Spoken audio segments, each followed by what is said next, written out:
മെറ്റനായ ministries YouTube ചാനലിലേക്ക് ഏവർക്കും സ്വാഗതം.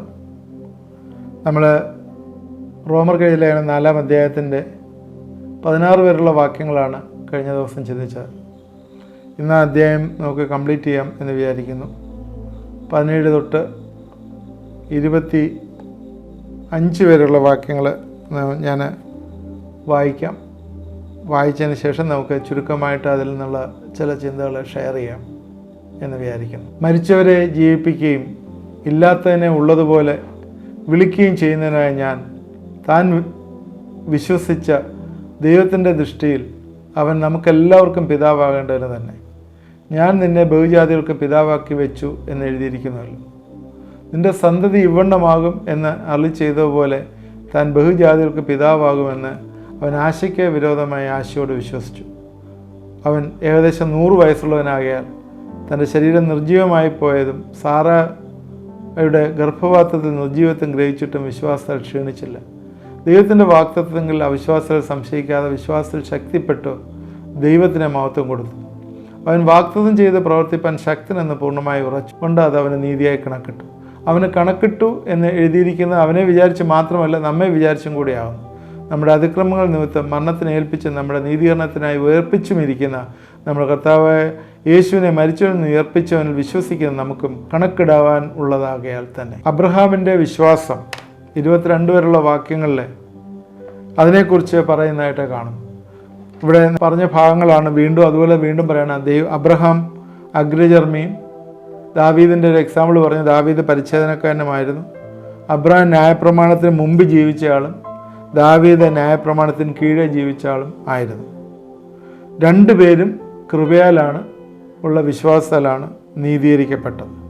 അത് നമുക്കും ബാധകമാണ്. ഇന്ന് നമ്മൾ കൃപയാൽ വിശ്വാസത്താൽ നീതീകരിക്കപ്പെടുന്നു. ഇവിടെ പറയുന്ന കാര്യം മരിച്ചവരെ ജീവിപ്പിക്കുകയും ഇല്ലാത്തതിനെ ഉള്ളതുപോലെ വിളിക്കുകയും ചെയ്യുന്നവനായി താൻ വിശ്വസിച്ച ദൈവത്തിൻ്റെ ദൃഷ്ടിയിൽ അവൻ നമുക്കെല്ലാവർക്കും പിതാവാകേണ്ടതിന് തന്നെ. ആരാണ് അബ്രഹാം? അബ്രഹാം വിശ്വാസികളുടെ പിതാവാണ്. അതുകൊണ്ട് വിശ്വാസികൾക്ക് 3 രീതിയിലുള്ള പിതൃത്വം പറയാനായിട്ട് പറ്റും. ഒന്ന്, അബ്രഹാമിൻ്റെ വിശ്വാസ ഭവനക്കാരുടെ പിതാവായിട്ട് അബ്രഹാമിനെ കാണുന്നു. രണ്ടാമത്, അവരെ കർത്താവിലേക്ക് നടത്തുവാൻ ഉപകരണമായ സുവിശേഷകൻ്റെ എന്ന് പറഞ്ഞാൽ ക്രിസ്തുയേശുവിൽ നിങ്ങളെ ജനിപ്പിച്ച പൗലോസ് എന്ന് പറയുന്നത് പോലെ അവരെ കർത്താവിലേക്ക് നടത്തുവാൻ ഉള്ള ഉപകരണമായ പിതാവ്, നമ്മുടെ പിതാവായി. 3, ദൈവത്തിൻ്റെ പരിശുദ്ധാത്മാവിനാൽ വചനം മൂലം നമ്മെ ജനിപ്പിച്ചത് അവനാണ്.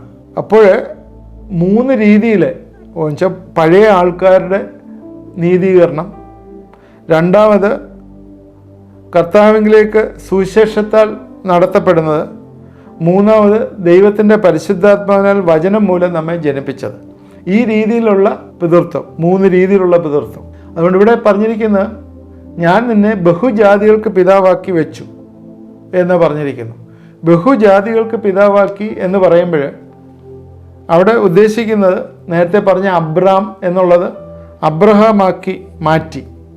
നേരത്തെ പിതാവ് എന്നുള്ള വാക്ക് അവൻ്റെ പേര് അബ്രാം എന്നായിരുന്നു. പിന്നെ ബഹുജാതികൾക്കുള്ള പിതാവാക്കി മാറ്റി, സകല ജാതികളിലെയും പിതാവായിട്ട് മാറ്റിയതായിട്ട് കാണുന്നു. ഇവിടെ 17-ാം വാക്യത്തിൽ തന്നെ വീണ്ടും പറയുന്ന മരിച്ചവരെ ജീവിപ്പിക്കുന്നതും ഇല്ലാത്തതിനെ ഉള്ളതുപോലെ വിളിച്ചു വരുത്തുന്നതും ദൈവത്തിൻ്റെ പൊതുവായിട്ടുള്ള ലക്ഷണങ്ങളാണിത്. മരിച്ചവരെ ജീവിപ്പിക്കുന്നതും ഇല്ലാത്തതിനെ ഉള്ളതുപോലെ വിളിച്ചു വരുത്തുന്നത്. സൃഷ്ടിക്കകത്ത് നമുക്കറിയാം ഒന്നുമില്ലായ്മയിൽ നിന്നാണ് സകലതും ഉണ്ടാക്കിയത്. പഴയ നിയമത്തിൽ നമ്മൾ പരിശോധിക്കുമ്പോൾ 1 ശമൂവേൽ 2-ാം അധ്യായത്തിൻ്റെ 6-ാം വാക്യത്തിൽ യഹോവ കൊല്ലുകയും ജീവിപ്പിക്കുകയും ചെയ്യുന്നു. ദൈവം സർവശക്തനാണ്, അവന് കൊല്ലാനും ജീവിപ്പാനും ഒക്കെ പറ്റും. പാതാളത്തിൽ ഇറക്കുകയും ഉദ്ധരിക്കുകയും ചെയ്യുന്നു എന്ന് പറഞ്ഞ് 1 ശമൂവേൽ 2:6 പറയുന്നു. ഇതുപോലെ തന്നെ യേശുവും മരിച്ചവരെ ഉയർത്തുന്നേൽപ്പിച്ച കാര്യം നമുക്കറിയാമല്ലോ. യോഹന്നാൻ 5:21 പിതാവ് മരിച്ചവരെ ഉണർത്തി ജീവിക്കുന്നത് പോലെ പുത്രനും താൻ ഇച്ഛിക്കുന്നവരെ ജീവിപ്പിക്കുന്നു എന്ന് പറയുന്നു. പിതാവിൻ്റെ അതേ അതേപോലെ തന്നെയുള്ള ഈക്വാലിറ്റി പുത്രനും ഉണ്ടായിരുന്നു. പുത്രനും മരിച്ചവരെ ജീവിപ്പിച്ചു, ലാസറിനെ ഉയർപ്പിച്ചതൊക്കെ നമുക്കറിയാം. 2 കൊരിന്ത്യർ 1:9 അതേ ഞങ്ങളിലല്ല മരിച്ചവരെ ഉയർപ്പിക്കുന്ന ദൈവത്തിൽ തന്നെ ആശ്രയിപ്പാൻ തക്കവണ്ണം. മരിച്ചവരെ ഉയർപ്പിക്കുന്ന ദൈവം എന്ന് പൗലോസ് പറയുന്നു. അപ്പോൾ മരിച്ചവരെ ജീവിപ്പിക്കുവാനായിട്ട് ദൈവത്തിന് കഴിയും. അത് ദൈവത്തിൻ്റെ ഒരു പൊതുലക്ഷണമാണ്. ഇവിടെ അബ്രഹാമും സാറായും രണ്ടുപേരും സമയം വാർദ്ധക്യകാലമായിരുന്നു. എന്നാൽ അവരെ മൃതപ്രായരായി എന്നൊക്കെയാണ് പറയുന്നത്. മൃതപ്രായർ എന്ന് പറഞ്ഞാൽ മരിച്ചതിന് തുല്യം എന്നാണ്. എന്ന് പറഞ്ഞാൽ സാറയുടെ ഗർഭപാത്രം മരിച്ചു, അബ്രഹാമിൻ്റെ ആരോഗ്യവും മരിച്ചു. അവർക്ക് ഇനിയും ഒരു പുത്രസമ്പത്ത് ഉണ്ടാകാനായിട്ട് ഇമ്പോസിബിൾ ആയിരുന്നു. അതുകൊണ്ട് അവർക്ക് ഒരു കമാൻഡ് ദൈവം എന്ന് പറഞ്ഞപ്പോൾ സാറ അകത്ത് നിന്ന് ഊറി ചിരിച്ചു, അബ്രഹാമും അതുപോലെ തന്നെ ചിരിച്ചു, രണ്ടുപേരും ചിരിച്ചു. അതുകൊണ്ടാണ് ഐസക്കിൻ്റെ പേരിന് ചിരി എന്നുള്ള അർത്ഥമൊക്കെ ഇട്ടിരിക്കുന്നതിൻ്റെ കാര്യം. അതുകൊണ്ട് ദൈവം അബ്രഹാമിനും സാറായ്ക്കും യുവത്വം വരുത്തി. മരിച്ചവരെ ജീവിപ്പിക്കുന്നവൻ, അതുപോലെ രണ്ടാമത് ഇല്ലാത്തതിനെ ഉള്ളതുപോലെ വിളിക്കുന്നവൻ, ഇല്ലായ്മയിൽ നിന്ന് വിളിച്ചു വരുത്തുക. സൃഷ്ടിയിലൊക്കെ ദൈവത്തിൻ്റെ കരങ്ങൾ പ്രവർത്തിച്ചത് നമുക്കറിയാമല്ലോ. സൃഷ്ടിക്കുക എന്നുള്ളതാണ് അതിൻ്റെ അർത്ഥം, ഇല്ലായ്മയിൽ നിന്ന് ഉള്ളതുപോലെ വിളിച്ചു വരുത്തുക എന്ന് പറയുന്നത്. അതുകൊണ്ട് അബ്രഹാം ഒരു പിതാവ് അല്ലാതിരിക്കെ ദൈവം ഒരു പിതാവായിട്ട് അവനെ സംബോധന ചെയ്യുകയാണ്. അതാണ് അബ്രഹാമിൻ്റെ അവിശ്വാസത്തിൻ്റെ അളവ് എന്ന് പറയുന്നത്. അബ്രഹാം ദൈവത്തിൽ വിശ്വസിച്ചു, അവനെ ഒരു പിതാവായിട്ട് അബ്രഹാം സംബോധന ചെയ്ത് പറയുന്നു. അതുകൊണ്ട് എന്താ സംഭവിച്ച, അവൻ ആശയ്ക്ക് വിരോധമായി ആശയോട് വിശ്വസിച്ചു. ആശയ്ക്ക് വിരോധമായി ആശയോട് വിശ്വസിക്കുക എന്നാൽ ഒരിക്കലും സംഭവിക്കാൻ വയ്യാത്ത കാര്യങ്ങൾ നടക്കുമെന്ന് വിശ്വസിക്കുക. ഇതാണ് നമുക്ക് ഈ നാളുകളിൽ ഏറ്റവും ആവശ്യമായിരിക്കുന്നത്. നമ്മൾ മനുഷ്യൻ്റെ ബുദ്ധിക്ക് അതീതമായിട്ടുള്ള കാര്യങ്ങളെ ചിന്തിക്കുവാനായിട്ടോ അല്ലെങ്കിൽ അത് സംഭവിക്കും എന്ന് പറയുവാനായിട്ടോ നമുക്ക് പലപ്പോഴും പ്രയാസമുണ്ട്. കാരണം നമ്മൾ ജനിച്ച് ജീവിച്ച് വളർന്നിരിക്കുന്ന സാഹചര്യങ്ങൾ എന്താണെന്ന് നമുക്കറിയാം. നമ്മൾ പല ഇൻഫർമേഷൻസ്, പല അറിവുകൾ നമ്മളെ ലോകത്തിൽ നിന്ന്, ശാസ്ത്രത്തിൽ നിന്ന് ഒക്കെ നമുക്ക് കിട്ടിയിട്ടുണ്ട്. അതിന് അപ്പുറമായിട്ടുള്ള ഒരു സർക്കിളിനെ കുറിച്ച് നമുക്ക് ചിന്തിക്കാനായിട്ട് പറ്റുകയില്ല. ദൈവത്തിന് സകലതും സാധ്യമാണ്, ദൈവം സകലതും നടത്തിത്തരും എന്നുള്ള ഒരു ചിന്ത പലപ്പോഴും മനുഷ്യർക്കില്ല. കാരണം മനുഷ്യൻ്റെ ബുദ്ധിക്ക് അതീതമാണത്. ഇപ്പം തന്നെ ഒരു എക്സാമ്പിൾ ഞാനതിൽ കോട്ട് ചെയ്യാനായിട്ട് ആഗ്രഹിക്കുന്ന ഇതാണ്. വൈദ്യ ലോകം അല്ലെങ്കിൽ മെഡിക്കൽ സയൻസ് ഒരു ട്രീറ്റ്മെൻറ്റും ഇനിയും നടക്കത്തില്ല, ആ ക്യാൻസർ പേഷ്യൻ്റ് മരിക്കും എന്ന് പറയുമ്പോൾ പ്രാർത്ഥനയിൽ കൂടി സൗഖ്യം വരികയും അനേകം വർഷങ്ങളിൽ ജീവിച്ചിരിക്കുകയും ചെയ്യുന്ന അനുഭവം അതെങ്ങനെയാണ്? അന്നേരം അത് മനുഷ്യൻ്റെ ബുദ്ധിക്ക് അതീതമായിട്ടുള്ള കാര്യമാണ്. 50 വയസ്സ് 60 വയസ്സൊക്കെ കഴിഞ്ഞ് ഒരു സ്ത്രീ പ്രസവിക്കുക എന്ന് പറയുന്നത് മനുഷ്യൻ്റെ ബുദ്ധിക്ക് അതീതമായിട്ടുള്ളൊരു കാര്യമാണ്. അതുകൊണ്ട് ദൈവത്തിനത് സാധ്യമാണ് എന്നുള്ള ഒരു ചിന്ത ഈ ദിവസങ്ങളിൽ നമ്മളെ ഭരിക്കട്ടെ. നമ്മൾ പ്രാർത്ഥിക്കുന്ന കാര്യങ്ങൾ ദൈവത്തിന് ഉത്തരം തരണം എന്നുണ്ടെങ്കിൽ ദൈവത്തിനത് തരാൻ കഴിയുമെന്ന് നമ്മൾ വിശ്വസിക്കണം. അതാണ് ഒന്ന്. അങ്ങനെ ദൈവത്തിനത് തരാൻ കഴിയുമെന്ന് നമ്മൾ വിശ്വസിച്ച് ദൈവത്തോട് അപേക്ഷിക്കുമ്പോഴാണ് ദൈവം അതിന് ഉത്തരം തരുന്നത്. ഇവിടെ ആശയ്ക്ക് വിരോധമായി ആശയോട് വിശ്വസിച്ചു എന്ന് പറയുന്നതിൻ്റെ മീനിങ് അതാണ്. കാരണം നോർമലി നമ്മൾ നോക്കുമ്പോഴത് നടക്കത്തില്ല, എന്നാൽ ദൈവം അത് നടത്തി തരാനായിട്ട് വിശ്വസ്തനാണ്. പലതും മനുഷ്യൻ്റെ കഴിവ് കാണിക്കുമ്പോൾ അവിടെ ദൈവത്തിന് പ്രവർത്തിക്കാനായിട്ട് കഴിയില്ല. അതുകൊണ്ടാണ് മരിച്ച അബ്രഹാം, മരിച്ച സാറയുടെ ഗർഭപാത്രം നിർജീവമായി പോയി എന്ന് പറയുന്നു. അതിലാണ് ദൈവം പ്രവർത്തിച്ചത്. മോശയെ ദൈവം വിളിച്ചപ്പോഴേ ശരിക്കും പറഞ്ഞാൽ മോശ മിസ്രൈമിലുള്ള താൽക്കാലിക ഭോഗങ്ങളെല്ലാം വിട്ട് അതിലെല്ലാം മരിച്ചു. അവൻ മരിച്ചു കഴിഞ്ഞ് ദൈവത്തിൻ്റെ വിളിക്ക് യോഗ്യമായിട്ട് അവൻ ഇറങ്ങുകയാണ്. എന്നുള്ള എൻ്റെ പാസ്റ്റ് എല്ലാം മരിച്ചു. അവിടെയാണ് അനുഗ്രഹം വരുന്നത്. ഇത് വലിയൊരു റെവലേഷനാണ് നമുക്ക് തരുന്നത്. ഇനി നമ്മൾ 5-6 അധ്യായങ്ങളിലൊക്കെ പഠിക്കുമ്പോൾ യേശുക്രിസ്തുവിനോടൊപ്പം മരിച്ച് അടക്കപ്പെടുന്ന നമ്മൾ പുതിയ സൃഷ്ടിയായി ഉയർത്തെഴുന്നേൽക്കുകയാണ്. മരിക്കാതെ നിങ്ങളെ കുഴിച്ചിടുമ്പോൾ ദൈവത്തിന് പ്രവർത്തിക്കാനായിട്ട് പറ്റത്തില്ല. അതുകൊണ്ടാണ് യേശുക്രിസ്തുവിനോട് നിങ്ങൾ ക്രൂശിക്കപ്പെട്ടിരിക്കുന്നു, ഇനി ജീവിക്കുന്നത് ഞാനല്ല, ക്രിസ്തു അത്ര എന്നിൽ ജീവിക്കുന്നു എന്ന് പറയുന്നത്. അവിടെയാണ് നമ്മുടെ വിശ്വാസം വരേണ്ടത്. അല്ലാതെ ഞാൻ കുറേ കാര്യങ്ങളൊക്കെ പഠിച്ചു വെച്ചിട്ടുണ്ട്, ഞാൻ പോസ്റ്റ് ഗ്രാജുവേഷനും PhD ബാക്കിയുള്ളതെല്ലാം കഴിഞ്ഞതാണ്, അല്ലെങ്കിൽ എനിക്ക് ഇങ്ങനെയൊക്കെയുള്ള കാര്യങ്ങൾ ബൈബിളിലെ ചിന്തകന്മാർ പറഞ്ഞിരിക്കുന്ന കാര്യങ്ങളൊക്കെ ഞാൻ ഇത്തിരി ഗ്രഹിച്ചിട്ടുണ്ട് എന്നൊക്കെ പറഞ്ഞാൽ അത് കുഴപ്പമൊന്നുമില്ല, നല്ലതാണ്, അതിൽ തന്നെ തെറ്റൊന്നുമില്ലല്ലോ. എന്നാൽ ദൈവത്തിന് വിശ്വസിക്കാൻ, ആ വിശ്വാസത്തിൽ ദൈവത്തിന് പ്രവർത്തിക്കാനായിട്ട് പറ്റാതെ വരും. ഇവിടെ ആശയ്ക്ക് വിരോധമായി ആശയോട് വിശ്വസിച്ചു എന്നേ കാണുന്നു. അതുകൊണ്ട് അവനെ ദൈവത്തിൻ്റെ സ്നേഹിതൻ, അവൻ ദൈവത്തിൻ്റെ സ്നേഹിതനായിത്തീരും. ആരാണ്? അബ്രഹാം. 2 ദിനവൃത്താന്തം 20:7 ഞങ്ങളുടെ ദൈവമേ, നീ നിൻ്റെ ജനമായ ഇസ്രായേലിന് മുമ്പിൽ നിന്ന് ഈ ദേശത്തെ നിവാസികളെ നീക്കിക്കളഞ്ഞ് അത് നിൻ്റെ സ്നേഹിതനായ അബ്രഹാമിൻ്റെ സന്തതിക്ക് ശാശ്വതമായി കൊടുത്തല്ലോ. നിൻ്റെ സ്നേഹിതനായ അബ്രഹാം, ദൈവത്തിൻ്റെ സ്നേഹിതനായിരുന്നു അബ്രഹാം. ഇത് പല സ്ഥലങ്ങളിലും പറയുന്നുണ്ട്. യെശയ്യാ 41:8 നീയോ എൻ്റെ ദാസനായ ഇസ്രായേലേ, ഞാൻ തിരഞ്ഞെടുത്ത യാക്കോബേ, എൻ്റെ സ്നേഹിതനായ അബ്രഹാമിൻ്റെ സന്തതിയെ, നീ എൻ്റെ ദാസൻ എന്ന് പറയുന്നു. യാക്കോബ് 2:23 അബ്രഹാം ദൈവത്തെ വിശ്വസിക്കുകയും അത് അവന് നീതിയായി കണക്കിടുകയും ചെയ്തു എന്നുള്ള തിരുവെഴുത്ത് നിവൃത്തിയായി അവൻ ദൈവത്തിൻ്റെ സ്നേഹിതൻ എന്ന പേർ പ്രാപിച്ചു. ദൈവത്തിൻ്റെ സ്നേഹിതൻ എന്നുള്ള പേര് പ്രാപിച്ചതായിട്ട് കാണും. നിന്റെ സന്തതി ഇവണ്ണമാകും എന്നും അരുളി ചെയ്തതുപോലെ താൻ ബഹുജാതികൾക്ക് പിതാവാകുമെന്ന് അവൻ ആശയ്ക്ക് വിരോധമായി ആശയോട് വിശ്വസിച്ചു. അവൻ ഏകദേശം 100 വയസ്സ് ഉള്ളവനാകയാൽ തൻ്റെ ശരീരം നിർജീവമായി പോയതും സാറയുടെ ഗർഭത്തിൽ നിർജീവത്വം ഗ്രഹിച്ചിട്ടും വിശ്വാസത്താൽ ക്ഷീണിച്ചില്ല. ദൈവത്തിന് വാഗ്ദത്തങ്ങൾ അവിശ്വാസത്താൽ സംശയിക്കാതെ വിശ്വാസത്തിൽ ശക്തിപ്പെട്ട് ദൈവത്തിന് മഹത്വം കൊടുത്തു. അവന് ഏകദേശം 100 വയസ്സ്. നമുക്കറിയാം, ശിശുവിന് ജന്മം കൊടുക്കാനായിട്ട് പറ്റാത്തൊരു സ്റ്റേജിൽ അബ്രഹാം സാറ ദമ്പതികൾക്ക് വാഗ്ദത്ത പുത്രനായ ഇസാക്കിനെ കിട്ടുന്നത്. അതിനു മുമ്പ് ഒരു പുത്രനെ അവർ ലഭിച്ചു, ഇസ്മായിൽ. അതിൻ്റെ കാര്യങ്ങൾ നമുക്കറിയാം. ഇസ്മായിൽ പ്രോജക്ട്സ് എന്നൊക്കെ പറഞ്ഞിട്ട് നമുക്കറിയാമല്ലോ എന്തൊക്കെയാണ് സംഭവിച്ചത്, അതിൻ്റെ കോൺസിക്വൻസ്. ഇന്നും മനുഷ്യർ അതനുസരിച്ച് ബുദ്ധിമുട്ടാണ് അറബ് ജനറേഷനുമായിട്ട് ബന്ധപ്പെട്ട്.